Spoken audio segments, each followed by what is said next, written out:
So, you want to increase your damage, but you're on a budget. You're attempting to transfer your damage from this to this. It is possible that there's just one thing that you're missing and it will transform your damage. At the same time, the whole point of this video is to keep it on a budget. But for some people, you may be at a certain point in the game where the only way to really increase your damage is by spending a lot of coins. Nevertheless, I'm going to be going over a few ways that you can fairly inexpensively increase your damage. It may be something that you're missing. First of all, we have accessories. Now, we all know that accessories give you magical power, and your magical power basically determines how effective the power stones are. In other words, the higher your magical power, the more damage you'll do. And of course, the only way to increase your magical power is basically by having more talismans, having a higher rarity of talisman, which could be achieved by recombobulating talismans. But with the current price of recombobulators, this clearly isn't on a budget. You'd have to do this for every single talisman. Now, considering there's so many accessories in the game, it isn't really far-fetched to propose that you may have missed some. Now, it may seem like a bit of a minefield at the start, and if you don't have too many talismans or accessories, then it may be easier just because you may not have majority of them.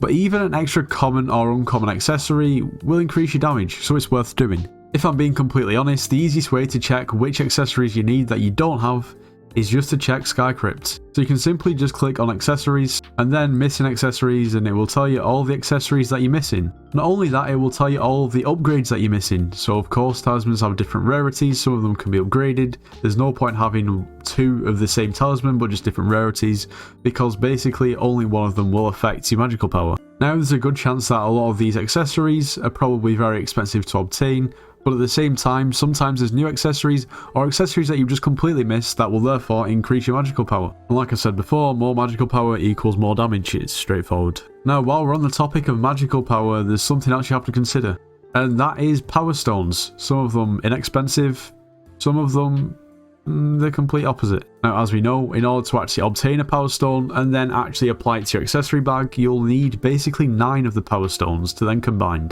For instance, if you've never really looked into power stones properly before and you're using one of the basically generic power stones that you don't have to pay for and you get with the accessory bag, such as Commando or Disciplined or any of these basically, you may be missing out on quite a lot of damage in comparison to if you had something like Bloody or Hurtful. Now, ultimately, what power stone that is best for you, I mean, I wouldn't be able to tell you that. You'll have to work that out yourself. A general rule of thumb would be to try to balance your crit damage with your strength if you're going for straight up regular damage. When checking your crit damage and the strength is relatively similar, make sure you've got all of your armor on your pet and your weapon in your hand, because then it'll actually give you an accurate reading. For instance, at the moment, if I'm just using like a regular sword, like a Shadow Fury, I'll be using Hurtful, just because I need more crit damage than strength in order to get them to balance. Whereas if I was using something like Bloody, basically I just wouldn't be doing as much damage. Now granted, you still have to pay for Bloody, and this may be great for some people because it is fairly cheap, and it is a good power stone. As you can see, to buy 9 beating hearts, which will get you the Bloody Power Stone upgrade, it will cost around about 205k, which is quite inexpensive. Even if you wanted to opt for something like Shaded, which you would need the Dark Orbs for, it would still only cost 5 mil to get that upgrade. Once again, relatively inexpensive. But just quickly before we do get into the next video, if you are enjoying this video, then make sure you do subscribe. And if you are one of those people who watches my videos all the time, but hasn't subscribed, why? You should change that. Okay, so next up would be God Potions. You can buy a God Potion from the community store for 1,500 bits. That's if you've previously had a cookie on, you'll get bits, that way you don't have to spend your actual coins. Alternatively on the bazaar, there's 750k give or take. Now, depending on your alchemy level, your God Potion is going to last for longer. Once you've applied the God Potion, it's going to give you a number of effects. Now, there's quite a few different potions that will contribute towards your damage, one of the main ones being critical, and also strength. For 750k, granted this doesn't last forever, but for me 24 hours of gameplay for 750k of ridiculously increased stats is definitely worth it. Not just for damage, but also for survivability too. Now, something else that I have to mention is Reforges. Now, Reforges are great just because whatever you're lacking you can make up for. And also for newer players, it's not really that expensive at all. Now, of course, you can reforge both your weaponry and your armory, and basically there's 2 types of reforges. You've got your regular reforges, which you can obtain by reforging an item at the blacksmith. When reforging items at the blacksmith, basically Fierce is going to be the best for damage. If you don't have 100% crit chance, then I would probably recommend going for clean, just because that also gives you crit chance, but gives you less of a damage buff in turn. But if you buy a God Potion, you don't have to worry about that at all. So when reforging at the blacksmith for damage, always go for Fierce. And when reforging a sword, I would always tend to go for Spicy, or possibly Sharp. It's up to you. Something I will watch out for is the higher rarity of item you have, the more it costs to reforge.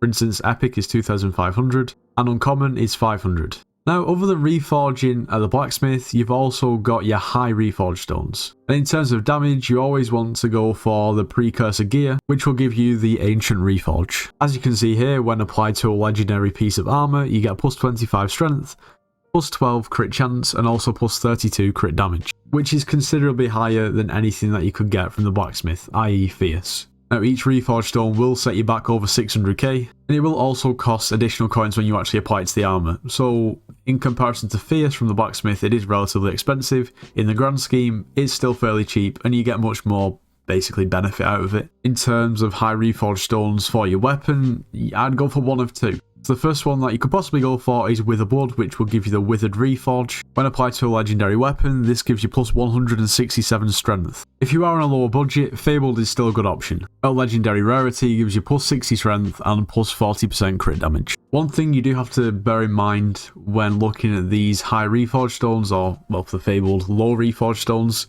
the reforged stones that you can't get from the blacksmith, is for instance this reforged stone has a requirement of mining 22 in order for you to actually apply it onto a weapon. So if you're not mining 22, then you won't be able to apply this. You could get a friend to do it if you really trust them. I'm not sure really whether I recommend that, but I'll leave that up to you. As you can see with the blood, for the Withered Reforge, you need mining 30 to apply this, so even slightly higher. Also mining 30 to get ancient too. Regardless of the skill level requirement to actually apply them, in terms of price, they're all relatively inexpensive. So just a side note for Reforges, I've realised there's probably a little bit that I've missed. In terms of bows, it's very hard to say what would be the best Reforge, just purely because it depends on the type of bow. For a Juju short bow, or a Terminator, or a short bow, people usually use Spiritual, although that's also sometimes changed. People sometimes also use Unreal and Rapid. So, yeah, it's a tricky one to say. Also, as for if you are attempting to deal ability power damage, basically mage damage, on your weapon, most of the time you're going to want heroic. At the end of the day, if you're a mage, intelligence is damage, and heroic will give you the most intelligence. You can get that from the blacksmith. And as for your armor, from the blacksmith, you can use wise, and from the bazaar, you can get the necromancer's brooch power stone, which will get you necrotic. That will give you the most intelligence. To cut a long story short, that should clear that up. Anyway, that's going to just about wrap up today's video. I recognise that for some people this may not have been a massive help, but at the end of the day I can't really predict like where you're up to and where you're not. Hopefully it has helped probably some more earlier game people. Anyway, if you did enjoy this video, make sure you do leave a like, subscribe if you're new, and I'll see you in the next one.